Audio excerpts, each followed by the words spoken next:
কি আছে, তো এগুলা রিভিল না করার দরকার নাই, থাক। 133 রান করেও পাকিস্তানের বিপক্ষে সিরিজের দ্বিতীয় টি-20 ম্যাচটা বাংলাদেশ জিতেছে 8 রানে।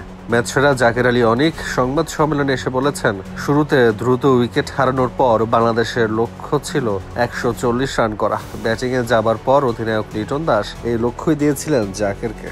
ম্যাচ শেষে সংবাদ সম্মেলনে তিনি বলেন, আমার কাছে মনে হয় এই উইকেটে প্রপার ব্যাটিং করলে 150 থেকে 160 রান করা সম্ভব আমাদের জন্য। তবে দ্রুত কয়েকটা উইকেট হারানোর পর আমি যখন ব্যাট করতে যাই তখন লিটন আমাকে বলে যে 140 করে আসতে।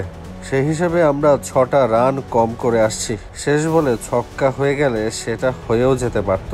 মিরপুরের উইকেট নিয়ে জাকের বলেন, এই উইকেট বুঝে খেলাটাই বাংলাদেশের শক্তি। আমরা জানি এই উইকেট হাই স্কোরিং না, এখানে খুব বেশি রান হবে না, এখানে বুঝে খেলতে হবে। সিলেটে খেলা হলে এই অ্যাপ্রোচে খেললে হবে না। 2-0 সিরিজ জেতার পর এবার বাংলাদেশের লক্ষ্য পাকিস্তানকে হোয়াইট ওয়াশ করা, জানিয়েছেন জাকের আলী অনিক। একই সঙ্গে সমবেদনা জানিয়েছেন উত্তরায় বিমান দুর্ঘটনায় নিহতদের জন্য। তাদের রুহের মাগফিরাত কামনা করেছেন জাকের। একই সঙ্গে প্রার্থনা করেছেন আহতদের দ্রুত সুস্থতার জন্য।